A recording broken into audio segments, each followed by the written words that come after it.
digital transformation or any change, there must be a case for it. Otherwise, why do it? And so the way that this is often, presented is in the form of a business case. If I do this, then this is the benefit to me as a business. And what I've found is that enterprises have a variety of means in how they shape business cases. Ultimately, the buck often stops with the CFO or somebody at C-level that has to approve and sign off funding to do something. And if they're particularly good at their jobs, or if the organisation is particularly mature, they will have a tried and tested way of saying, you want me to spend X, what's the benefit? And then the next project or programme over here, you want me to spend Y, what's the benefit? And you can compare the two, because if you're mature, you look at it in a way that compares apples with apples, and you can decide where am I going to spend my money. Where it falls down is if you're an Amazon 20 years ago, because the business case for going into e-commerce there probably wasn't one, and they took a punt, and of course it paid off. But I find that business case, the reason I said to Ashish when we were talking before the webinar, business case management, is the business case, the importance of the business case doesn't end when funding has been signed off. So you create a case that says, okay, we're going to do we're going to make some changes. We think it's going to cost this. This is the benefit that we're going to get. This is how we will articulate that benefit over what period of time. And so you can build a profile of benefits realization over a period of time, and you can get quite detailed in terms of the financial modeling. Previous companies I've worked at, they were very hot on this. But once that funding has been released, once you start the change itself, you have to track that and make sure that you are within the envelope that you have originally said you were going to be within. Or rather, you have to make sure that you don't fall outside of the tolerances that you said you were going to operate within. Once the change is complete, you have to track your benefits realization over a period of time to say, when I told you, Mr. CFO, that you were going to get these benefits, actually we are, or we aren't, or we're getting more. And so I would say most organizations I've come across in my limited experience are pretty poor at this as a whole. They're quite good at the first part, the business case, some are. They're quite good at the management of funding whilst the change is being executed. But tracking benefits realization over 3, 4, 5 years, nobody. I haven't met any company that really does that well. And more often than not, I have a conversation with clients early in the pre-sale cycle where we say, okay, let us help you shape the business case for this. We'll help you sign off the funding that we want from you. What are the tangible and intangible benefits? How do you articulate them? How do you trace that back to a pound value over a period of time? What's the tolerance on that? What's the best case? What's the worst case? And the answer more often than not is, we're not very good at that.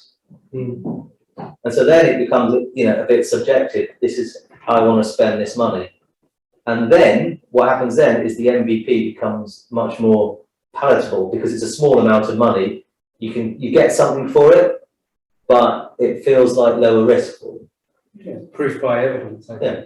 But it's interesting that the fact that certainly the conceptually and as coming also partly from a consulting perspective, what point you come in to affect that business case, I think is really important, because a lot of the time there has been a lot of thought being placed. You get an opportunity to come in, and Yes. it's at what point you can come in to affect that business case. Yes. That can often dictate whether or not, okay, this we know is not going to work. And it's the bravery of coming forward and saying, you can't do this. Yes. For this reason.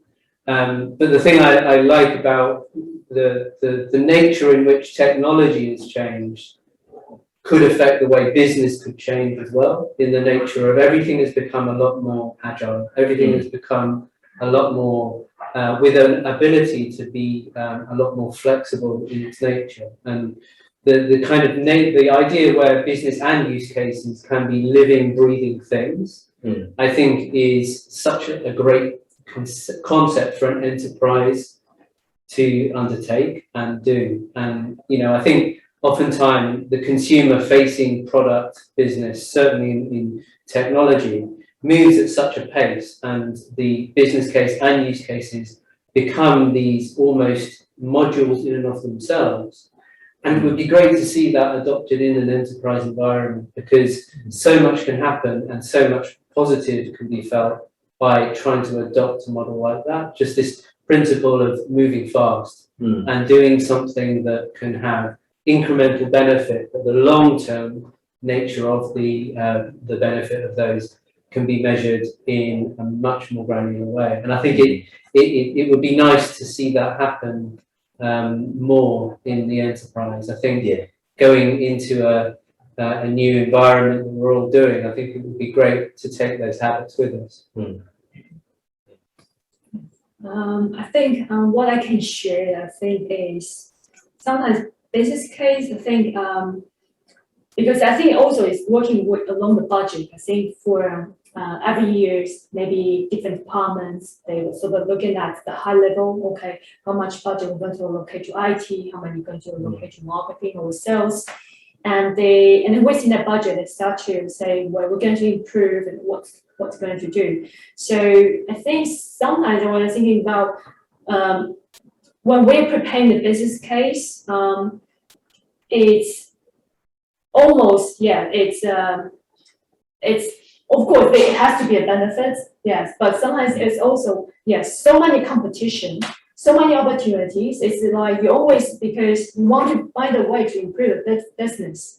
So it's identify which one to pick. Yes. And with so many opportunities, which one's really, really urgent priority, you have to do it now, or sometimes it's probably okay, this will be prioritized, it's not so urgent, so it's going to be next year or following year. So I think that's sort of another challenge I see. Yes, because I see some organizations say, yes, they're talking about HR projects and being for 4 or 5 years, but every time get delayed.